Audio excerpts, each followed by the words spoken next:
الله وبركاته.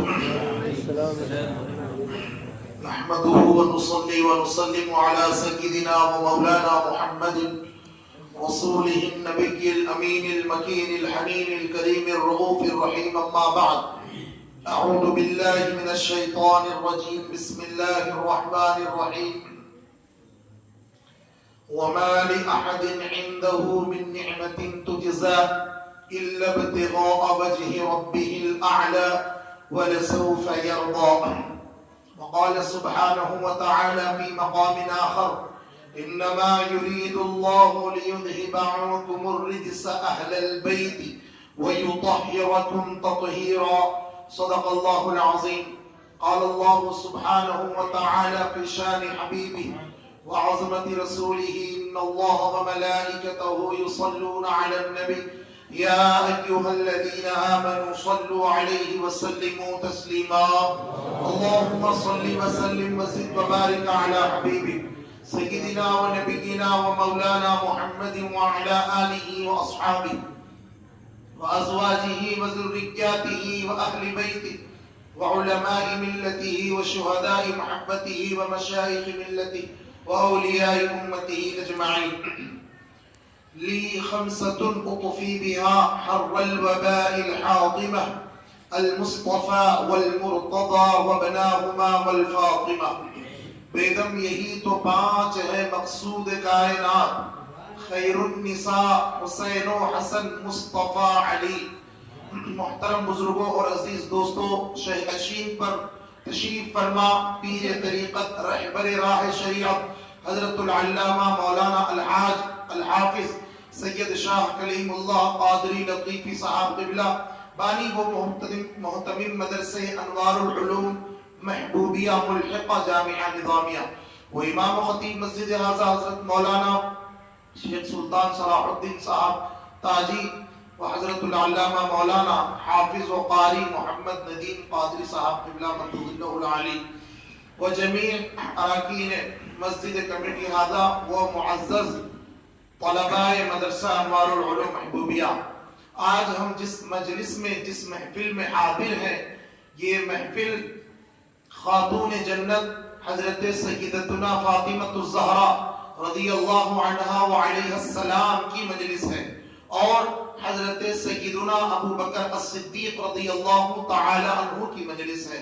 دونوں شخصیات پر کچھ مختصر سی لب کشائی کرنے کی میں سعادت حاصل کروں گا، کیونکہ محبت اہل بیت بھی ضروری ہے، صحابہ اکرام کی محبت بھی ضروری ہے. اہل سنت والجماعت کا یہ متفقہ فیصلہ ہے کہ اللہ کے حبیب علیہ السلام کے اہل بیت اور صحابہ اکرام دونوں کو ماننے کا نام اہل سنت والجماعت ہے. کسی ایک کا دامن پکڑ کر کسی ایک سے جان چھڑانا یہ اہل سنت والجماعت نہیں ہے، یہ بدعقیدگی کی دعوت دینے والی چیز ہے. آئیے ہم حضرت پیران پیر غوث العظم سیدنا شیخ عبد القادر جیلانی رضی اللہ تعالی عنہ سے پہلے یہ پوچھتے ہیں کہ حضرت آپ یہ بتلائیے کہ دنیا میں اتنے مسالک ہیں اور اتنے فرقے ہیں، آپ بتلائیے کہ کون سا مسلک حق پر ہے.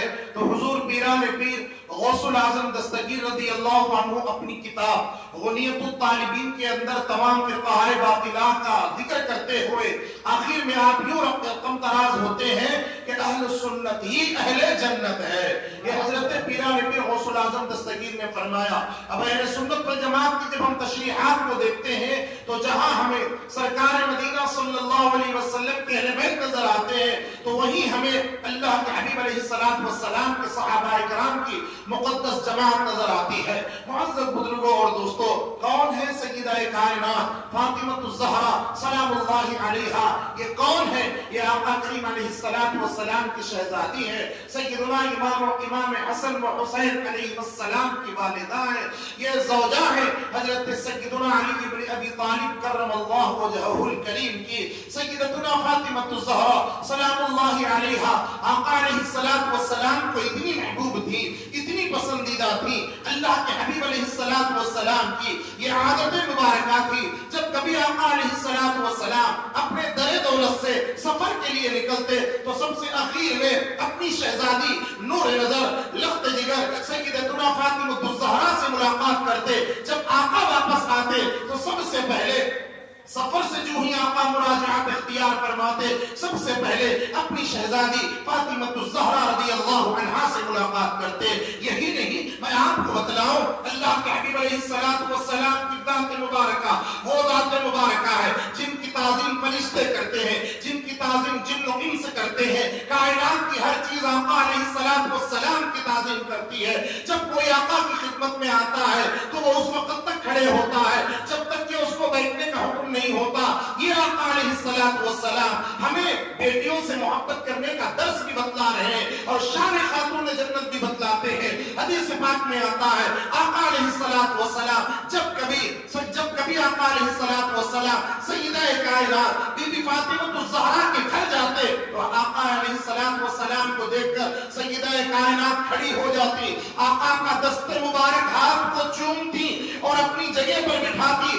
یہ تو ایک بیٹی کی تعظیم, ایک بیٹی کی محبت باپ کے لیے ہے, ایک امتی کی محبت نبی کے لیے ہے. اب دیکھیے تصویر کا دوسرا رخ, جب آقا علیہ السلام اپنی بیٹی کے اپنے در دولت میں ہوتے, جب سیدہ کائنات بی بی فاطمہ الزہرا آتی, آقا اپنی جگہ سے کھڑے ہو جاتے اور اپنی جگہ پر سیدہ کائنات کو بٹھاتے. اور یہی نہیں بلکہ آقا سیدہ کائنات کی دست مبارک کو چوما کرتے تھے. میرے دوستو کائنات ساری آقا کے قدموں میں ہے. وہ آقا علیہ السلام ازرا شفقت اپنی صاحبزادی سیدہ کائنات فاطمہ الزہرا سلام اللہ علیہا کے دست مبارک کو چنتے ہیں. حدیث پاک میں آتا ہے حضور پاک علیہ السلام نے اپنے ہاتھ میں ایک لکڑی لی اور زمین کے اوپر حضور نے 4 لکیریں کھینچی. 4 لکیریں. صحابہ سے پوچھا کہ اے صحابہ آپ بتلائیے کہ یہ 4 لکیریں کیا ہے. صحابہ پوچھتے ہیں اللہ و رسول عالم, اللہ اور اس کے رسول بہتر جانتے ہیں. آقا ارشاد فرماتے ہیں سنو یہ 4 لکیریں وہ ہیں, یہ 4 لکیریں 4 عظمت والی خواتین کی طرف اشارہ کرتی ہے.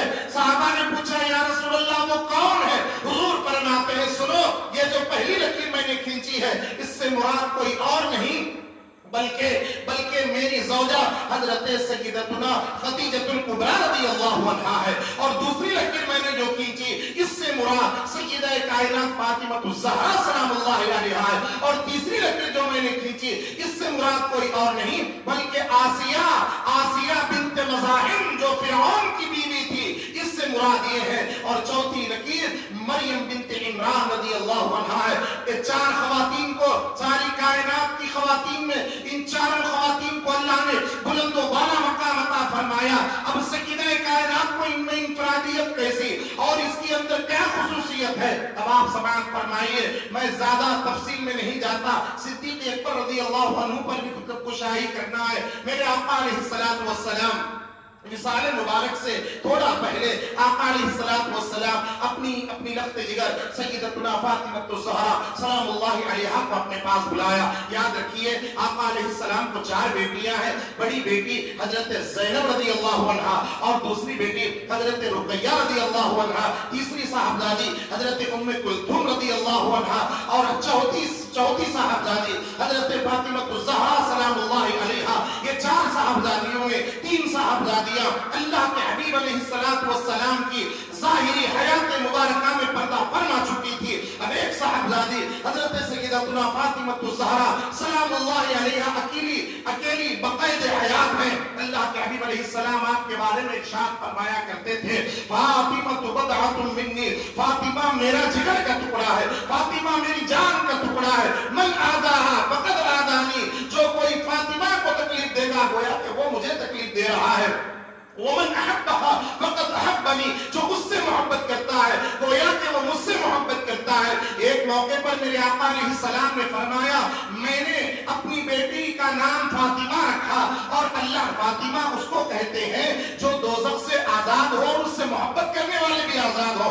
آقا ارشاد فرماتے ہیں فاطمہ کا نام میں نے فاطمہ اس لیے رکھا کہ اللہ تعالیٰ نے اس کو بھی دور رکھا دوزخ سے اور اس کے چاہنے والوں کو اور اس کی ذریت کو بھی دور رکھا. یہ آقا علیہ السلام فرماتے ہیں. اب آپ دیکھیے ایک روایت میں آتا ہے حضرت مولا کائنات علی مرتضیٰ حیدر کرار رضی اللہ تعالیٰ عنہ سے روایت ہے. آپ ارشاد فرماتے ہیں کہ اے علی جانتے ہو جنت میں سب سے پہلے کون جانے والے ہیں. آقا علیہ السلام مولا علی فرماتے نہیں یا رسول اللہ بتلائیے.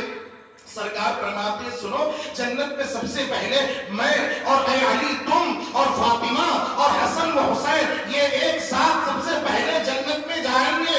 معزز بزرگوں اہل بیت اطہار میں پنجتن پاک وہ ہوں گے جو سب سے پہلے جنت میں جائیں گے. حضرت مولا علی نے پوچھا یا رسول اللہ پھر ہمارے چاہنے والے کہاں جائیں گے جو ہماری مجلسوں کو سجایا کرتے تھے, جو ہمارے جلسے کیا کرتے تھے, جو ہمارے نام پر لنگر کھلایا کرتے تھے, یا رسول اللہ وہ کہاں جائیں گے؟ آقا نے اس کا بھی جواب بتلا دیا, اے علی مت گھبراؤ, تمہارے چاہنے والے تمہارے پیچھے پیچھے جنت میں آ جائیں گے, تمہارے پیچھے پیچھے آ جائیں گے. یعنی پنجتن پاک کی محبت اور اہل بیت اطہار کی محبت, سیدہ کائنات بی بی فاطمہ الزہرا کی محبت یہ دوزخ میں رہنے نہیں دیتی. وہ جہاں ہوتے ہیں چاہنے والے بھی پیچھے پیچھے چلے جاتے ہیں. یہ ہے معزز بزرگوں, محبت کرنا چاہیے. اب میں آپ کو بتلاؤں اللہ کے حبیب علیہ السلام کے ظاہری مثال مبارک سے کچھ پہلے اللہ کے حبیب علیہ السلام نے اپنی لخت جگر سیدہ کائنات فاطمہ الزہرا سلام اللہ علیہا کو بلایا اور سرگوشی کرنے لگے.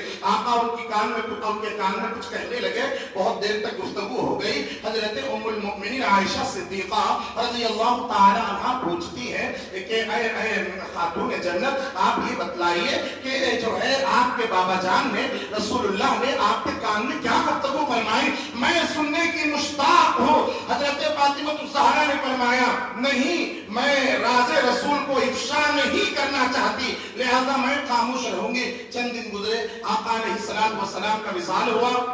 وصال کے چند دنوں بعد سیدہ کائنات ایک جگہ پر بیٹھی ہوئی ہے. حضرت ام المؤمنین عائشہ صدیقہ رضی اللہ عنہا پوچھتی ہے کہ خاتون جنت اب بتلائیے کہ وہ کیا بات تھی جو آپ نے سرکار مدینہ علیہ السلام سے سرگوشی فرمائی. حضرت فاطمہ الزہرا علیہ السلام ارشاد فرماتی ہے سنو میں نے رسول پاک علیہ السلام سے کیا گفتگو فرمائی. میں کہنا تو نہیں چاہ رہی تھی, اب آپ پوچھتے ہیں تو میں کہتی ہوں. میں جب آقا کے قریب گئی تو سرکار فرماتے ہیں اے فاطمہ سنو, ہر سال جبرائیل میرے پاس آتے اور قرآن کا ایک دور فرماتے, مگر اس سال جبرائیل نے 2 دور فرمائے. میں سمجھ گیا کہ میرا سفر رفیق اعلیٰ کی طرف ہونے والا ہے, یعنی اپنے پردہ فرمانے والا ہو. جب یہ بات میں نے سنی تو میں رونے لگی. اے عائشہ صدیقہ آپ نے بھی دیکھا کہ میں رونے لگی. پھر اس کے بعد جب میں مسکرائی, اما جان آپ کیوں مسکرائی؟ اے فاطمہ الزہرا بات میں آپ کیوں مسکرائی؟ حضرت فاطمہ الزہرا ارشاد فرماتی ہے پہلے اس لیے روئی کہ آقا پردہ فرمانے والے ہیں. دوسری بات آقا نے یہ فرمائی اے فاطمہ خوش ہو جاؤ, اہل بیت میں سب سے پہلے تم ہوگی جو مجھ سے ملاقات کرنے جنت الفردوس میں آئے ہوگی. جنت میں تمہاری میری سب سے پہلے ملاقات. یعنی اب میرے وصال کے بعد اب کسی کا وصال خاندان میں نہیں ہوگا, آپ کا ہوگا. اب آپ آؤ گی, میں آپ کا انتظار کروں گا. پھر آقا نے فرمایا اے فاطمہ کیا تم اس بات سے راضی نہیں کہ آپ ساری جنتی عورتوں کی سردار ہو؟ جب میں نے یہ سن لیا تو میں مسکرانے لگی, میں خوش ہو گئی. معزز بزرگوں اور دوستوں, سیدہ کائنات فاطمہ الزہرا سلام اللہ علیہا کو جو جنت کی سرداری ملی ہے یہ عبادت کے ذریعے سے نہیں, ریاضت کے ذریعے سے نہیں, تلاوت کے ذریعے سے نہیں. اہل بیت کے تو سارے افراد تلاوت کرنے والے وہ شب بیدار رہتے ہی تھے. عبادت کے ذریعے سے انہیں جنت کی سرداری نہیں ملی, نسبت مصطفیٰ سے سرداری ان کو مل گئی. تو نسبت جیسی ہوگی اللہ ویسے کرم کرتے رہے گا. اے غلاموں, ہم بھی اپنی نسبت کو مضبوط رکھنا, اہل بیت سے مضبوط رکھنا, آقا سے مضبوط رکھنا, صحابہ سے مضبوط رکھنا. آئیے کسی نے کیا خوب کہا, اللہ کے حبیب علیہ السلام کے صحابہ میں بلکہ حدیث ہے آقا علیہ السلام نے ارشاد فرمایا میرے صحابہ ستاروں کے مانند ہے. اللہ کے حبیب علیہ السلام نے ستاروں سے تشبیہ دی, یعنی ستارے اتنے بلند ہیں. اللہ کے حبیب علیہ السلام نے ایک تو بلندی کا اشارہ فرمایا, پھر ان کی روشنی کا اشارہ, پھر اس کے بعد جب ایک ملاح اپنی کشتی کو لے کر ایک کشتی کو لے کر سمندر میں جب ملاح ہمارا خدا چلتا ہے تو وہ کسی اور چیز کو نہیں دیکھتا بلکہ وہ ستاروں کو دیکھ کر اپنا راستہ طے کرتا ہے. آپ بچپن سے جو ستارے دیکھ رہے ہیں, ہر ستارہ اپنی جگہ جہاں ہے وہی ہے. چاند آج یہاں ہے کل وہاں ہے, چاند ادھر سے ادھر چلا جاتا ہے. چاند طلوع بھی ہوتا غروب بھی ہوتا, سورج طلوع بھی ہوتا غروب بھی ہوتا, مگر یہ تارے غروب نہیں ہوتے. تارا جہاں ہے وہی ہوتا, مگر رات جب اندھیرا زیادہ چھا جاتا ہے جو تارے نظر آتے ہیں وہ وہی ہوتے ہیں. پھر جب دن ہوتا ہے تو سورج کی روشنی تاروں کو چھپا دیتی ہے. اللہ کے حبیب علیہ السلام نے نہ سورج کہا نہ ان کو چاند سے تشبیہ دی، بلکہ اپنے اصحاب رسول صلی اللہ علیہ وسلم کو سرکار نے تاروں سے تشبیہ دی. یعنی تارے بڑے اونچے ہیں، بڑے اونچے مقام پر ہیں اور ان کو دیکھ کر سمندری راستہ طے کیا جاتا ہے. آئیے محترم بزرگوں اور دوستوں، صحابہ کرام کی بڑی مقدس جماعت ہے. کئی طبقات ہیں صحابہ کرام کے. بعض صحابہ وہ ہے جو فتح مکہ کے بعد ایمان لائے، بعض وہ ہے جو فتح مکہ سے پہلے ایمان لائے. صحابہ کے بھی الگ الگ مقام ہے، الگ الگ مراتب ہے. احد کے صحابہ ان کا الگ مقام ہے، بدر کے صحابہ ان کا الگ مقام ہے، بیعت رضوان کے صحابہ ان کا الگ مقام اور مرتبہ ہے. پھر اس کے اندر عشرہ مبشرہ یعنی وہ جو 10 مقدس شخصیات جن کو آقا نے ایک مجلس کے اندر جنتی قرار دیا، ان کا مقام اور مرتبہ الگ ہے. پھر ان 10 کے اندر 4 خلفائے راشدین کا مقام اور مرتبہ الگ ہے. اور میں آپ سے عرض کروں، سارے صحابہ میں سب سے افضل 4 صحابہ ہوئے سیدنا ابو بکر و عمر و عثمان و علی رضی اللہ تعالی عنہم اجمعین. پھر ان چاروں کے اندر افضل البشری بعد الانبیاء بالتحقیق کوئی اور نہیں، وہ حضرت ابو بکر صدیق رضی اللہ عنہ کی ذات ہے. صحابہ کے مقام ہے، مراتب ہے. معزز بزرگوں اور دوستوں، اور میں یہاں پر وضاحت کر دوں، اہل سنت والجماعت کا یہ بھی متفقہ فیصلہ ہے کہ جو صحابی ہے بس وہ جنتی ہے. بات ختم، وہ جنتی ہے. جس نے رسول اللہ کی تھوڑی سی صحبت پائی، اگرچہ کہ وہ عمل نہیں کیا، اگرچہ کہ اس کو وقت نہیں ملا، اب وہ دیکھ لیا دیدار رسول کو. اور صحابی عبادت سے نہیں بنتا، صحابی تلاوت سے نہیں بنتا، صحابی جو بنتا ہے نگاہ مصطفیٰ سے بنتا ہے، حضور کے کرم سے صحابی بنتا ہے. ہمارے اور آپ کے کہنے سے کسی کی صحابیت میں فرق نہیں آتا. حضور جس پر نظر ڈال دے بس وہ صحابی ہو گیا.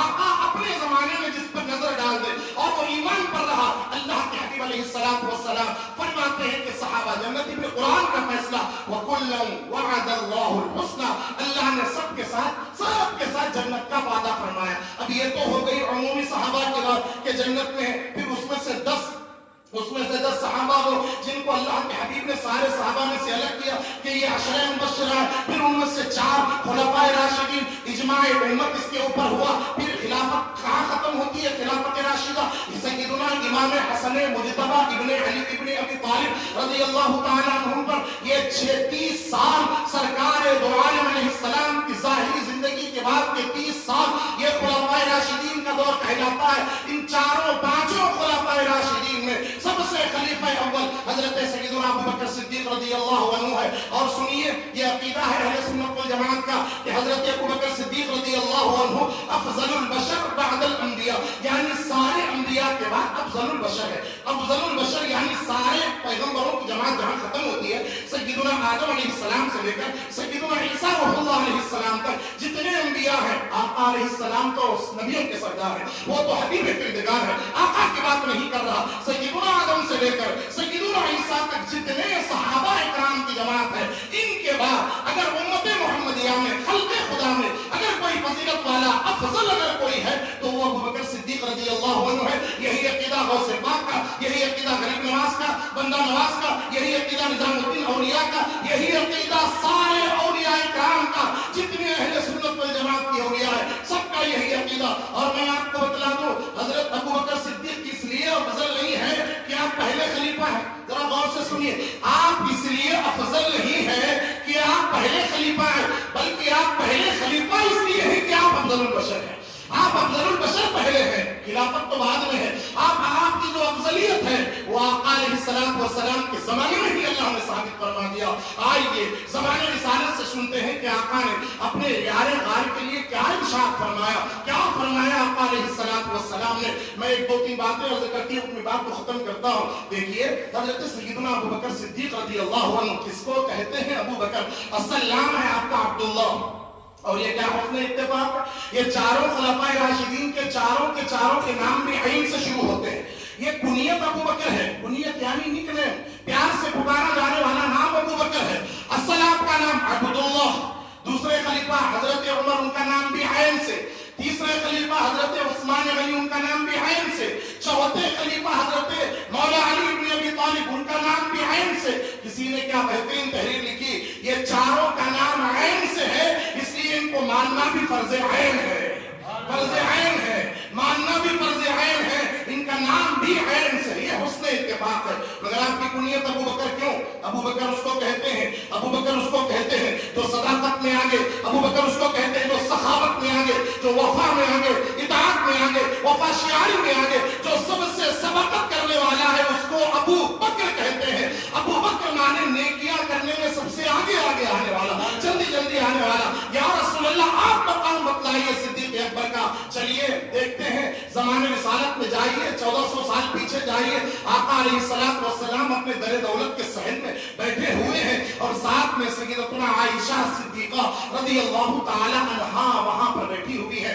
آسمان کی طرف میرے آقا علیہ الصلوۃ والسلام کی نگاہ پڑی، حضرت ام المؤمنین کی نگاہ بھی آسمان کی طرف پڑی۔ وہاں ایک دو نہیں بلکہ کئی تارے، میں نے کہا کہ تارے انگنت ہوتے ہیں۔ آپ کوئی ایسے سائنسدان کو بتلا سکتے ہیں جس نے تاروں کی گنتی کی ہو؟ نہیں بتلا سکتے۔ چاند ایک ہے، سورج ایک ہے، زمین صاف ہے، آسمان صاف ہے، وہ سیارے اتنے فلاں فلاں، کوئی بتلا سکتا ہے کہ بھئی تاروں کی گنتی مکمل ہو گئی؟ اگر وہ پلین لے کر نہیں، فاسٹ راکٹ کو لے کر بھی جائے تو وہ تاروں کی گنتی کو مکمل نہیں کر سکتا۔ یہ اب تک کسی نے تاروں کی گنتی بتلائی نہیں ہے۔ لا تعداد ہے اس کی تعداد ہے، وہ اللہ کو معلوم، رسول کو معلوم۔ اب آئیے حضرت ام المؤمنین عائشہ صدیقہ رضی اللہ تعالیٰ عنہ پوچھتی ہے یا رسول اللہ، اب آپ ذرا غور کیجئے، اس وقت اتنی لائٹس وغیرہ ہیں، ہمیں تارے نظر نہیں آتے۔ اس زمانے میں روشنی کا اتنا انتظام نہیں تھا اور ایسی لائٹس وغیرہ بھی نہیں رہتی تھی۔ اس وقت چراغ، قندیل وغیرہ، مشال وغیرہ جلائے جاتے تھے۔ اب آپ ذرا اندازہ لگائیے، عشاء کے بعد کے وقت کا وقت ہے اور آسمان بھی بالکل صاف ہے اور تارے بالکل جو ہے چمک رہے ہیں اور جو ہے دیکھ رہے ہیں۔ آقا علیہ الصلوۃ والسلام بھی تاروں کی طرف دیکھ رہے ہیں اور ام المؤمنین عائشہ صدیقہ بھی تاروں کی طرف دیکھ رہے ہیں۔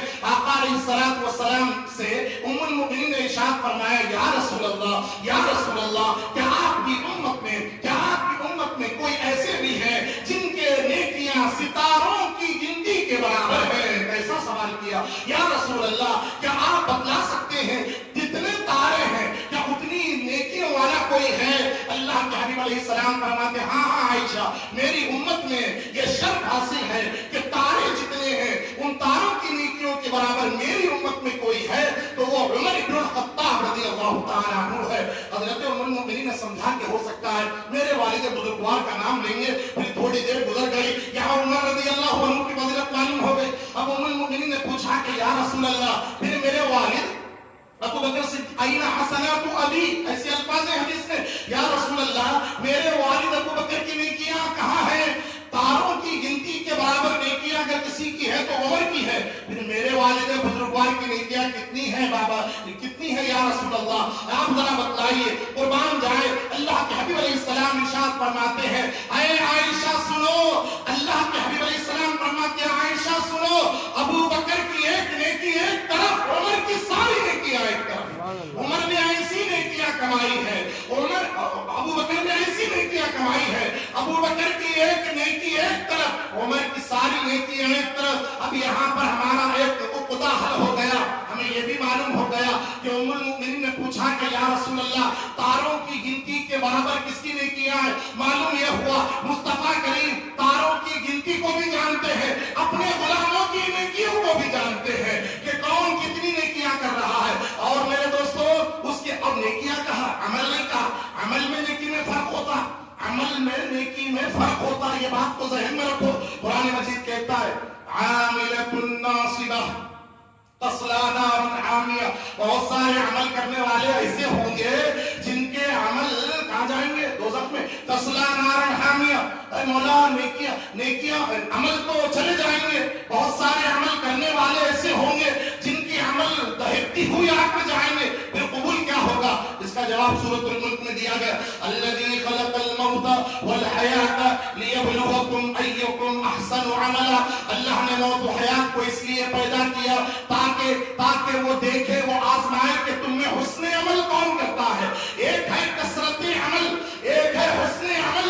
اللہ کو کثرت عمل مطلوب نہیں، حسن عمل مطلوب ہے۔ معلوم ہوا عمر فاروق کی جو نیکیاں ہیں وہ عمل کرنے کے بعد قبول ہوئی تب تو نیکی بنی، ہر عمل قبول نہیں ہوتا۔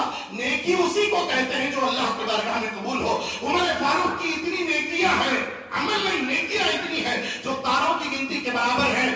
پھر اس کے بعد سرکار نے فرمایا ابو بکر کی ایک نیکی، مطلب ابو بکر کی بھی اتنی کروڑوں لاکھوں اور ارب 100 ارب اور اتنی نیکیاں ہیں، لا تعداد نیکیاں ہیں، وہ ابو بکر رضی اللہ عنہ کی ایک نیکی مقام یہ ہے جو عمر کی ساری نیکیاں مل کر بھی اس کا مقابلہ نہیں کر سکتے. علماء کرام نے فرمایا وہ کون سی نیکی تھی؟ تو یہ صوفیاء کرام لکھتے ہیں وہ کوئی اور نہیں، وہ غار کا معاملہ ہے. جب غار میں کائنات کے نبی صلی اللہ علیہ وسلم اکیلے غار میں ہیں اور کوئی امتی نہیں ہے، ابو بکر صدیق اکیلے ہیں، آقا علیہ السلام ان کے چہرے کو دیکھتے ہیں اور وہ آقا کے چہرے کو دیکھتے ہیں، دونوں ایک دوسرے کا دیدار کرتے ہیں. کیا راز و نیاز کی باتیں ہوئی ہوں گی. علماء فرماتے ہیں آقا علیہ السلام نے ایک مرتبہ ارشاد فرمایا، حدیث پاک میں ہے، اللہ نے جو کچھ میرے سینے میں رکھا تھا میں نے اس میں کا اکثر علم ابو بکر کے سینے میں اڈیل دیا، ابو بکر کو میں نے عطا فرما دیا. یہ مقام ہے صدیق اکبر رضی اللہ تعالیٰ عنہ کا.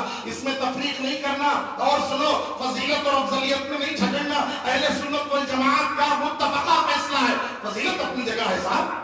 بعض صحابہ کرام وہ ہیں جن کے بارے میں آقا نے وہ الفاظ فرمائے جو کسی کے لیے نہیں فرمائے. جیسے کہ آپ دیکھیے حضرت سعد ابن ابی وقاص رضی اللہ تعالیٰ عنہ کون ہے صاحب؟ سعد ابن ابی وقاص اللہ کے حبیب علیہ السلام کے صحابی عشرہ مبشرہ میں سے ایک ہے. اللہ کے رسول نے ان کو فرمایا ایک موقع پر، جنگ کے موقع پر، اے سعد میرے ماں باپ تم پر قربان.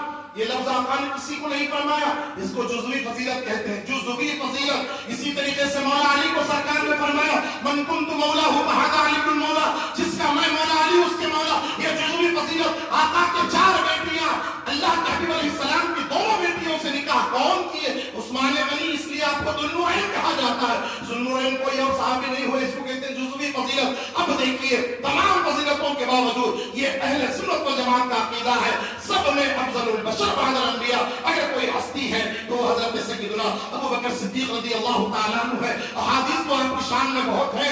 32 مقامات ایسے ہیں قرآن میں، 32 مقامات قرآن میں ایسے ہیں. اللہ تعالیٰ نے ان آیتوں میں حضرت ابو بکر صدیق کی شان بیان فرمائی ہے، آپ کی عظمت کو بتلایا ہے. اللہ کے حبیب علیہ السلام ہر موقع پر یہ ارشاد فرماتے کہ میں ابو بکر اور عمر آئے، میں ابو بکر و عمر چلے. اللہ کے حبیب ایک مرتبہ ارشاد فرماتے ہیں ابو بکر و عمر یہ دونوں میرے کان اور آنکھ کی مثل ہے. جیسے انسان کے جسم میں سر اتنی اہمیت کا حامل ہے، سر کے اندر آنکھ اور کان جتنی اہمیت کے حامل ہے. سرکار فرماتے ہیں میری امت میں، میرے صحابہ میں ابو بکر و عمر میری آنکھ ہے اور وہ دونوں میرے کان ہے. پھر آقا ارشاد فرماتے ہیں ایک مرتبہ آقا سیدھے ہاتھ میں سیدنا ابو بکر صدیق کا ہاتھ تھاما، ہاتھ پکڑا اور دوسرے ادھر سے حضرت عمر فاروق کا ہاتھ پکڑا اور آقا مسجد کے اندر یا باہر نکل رہے تھے. صحابہ نے یہ منظر دیکھا.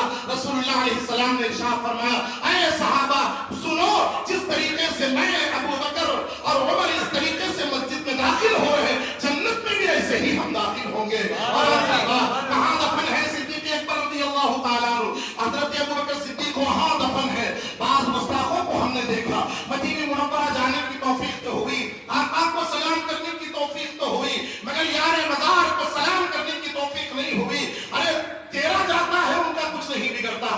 آقا نے ان کو اپنے پہلو میں سنا لیا ہے. جب قیامت کا دن ہوگا آقا اٹھیں گے، ساتھ میں صدیق اکبر بھی اٹھیں گے، فاروق اعظم بھی اٹھیں گے. آقا علیہ السلام کہاں آرام فرما رہے ہیں؟ میں آپ کو بتلاؤں، یہ قاعدہ کلیہ ہے. آدمی وہیں پر دفن ہوتا ہے، وہیں اس کی تدفین ہوتی ہے جہاں کی مٹی سے وہ بنایا گیا ہے. کبھی کبھی ایسا ہوتا وہ کرناٹک میں پیدا ہوئے سوال ہے، یہاں تلنگانہ میں انتقال ہو جاتا، یہاں پیدا ہوئے سوال ہے، کبھی مدینے کو چلے جاتا. جہاں کی خمیر ہوتی ہے آدمی وہیں پر مدفون ہوتا ہے. اب آپ بتلائیے اس زمین کے بارے میں آپ کا کیا خیال ہے؟ میرے آقا علیہ السلام جہاں پر آرام فرما رہے ہیں، جہاں صدیق اکبر آرام فرما رہے ہیں، قرآن مجید بلکہ آقا کی حدیث کہتی ہے ما بین بیتی و منبری روضۃ من ریاض الجنہ، میرا گھر اور میرے منبر کا جو بیچ کا حصہ ہے یہ دنیا کا حصہ نہیں ہے، جنت کا باغ ہے، جنت کا باغ ہے. اور آقا کہاں آرام فرما رہے ہیں؟ جنت میں آرام فرما رہے ہیں. جس خمیر سے اللہ کے حبیب علیہ السلام کی تخلیق ہوئی اس کی بازو کی خمیر سے حضرت صدیق اکبر کی تخلیق ہوئی. آقا علیہ السلام کے بالکل بازو میں آپ آرام کر رہے ہیں اور قیامت کے دن بھی اٹھیں گے. یہ ایک وہ صحابی ہے جو یار غار بھی ہے اور یار مزار بھی ہے. اللہ تبارک و تعالیٰ سے دعا ہے کہ یا الہ العالمین حضرت صدیق اکبر رضی اللہ تعالیٰ عنہ کے علمی روحانی فیضان سے ہم سب کو مالا مال فرما اور صحابہ کرام و اہل بیت سے سچی محبت و عقیدت رکھنے کی توفیق عطا فرما. اہل سنت و جماعت کے عقیدے پر ہم سب کو قائم و ثابت قدم فرما. وآخر دعواہم الحمدللہ.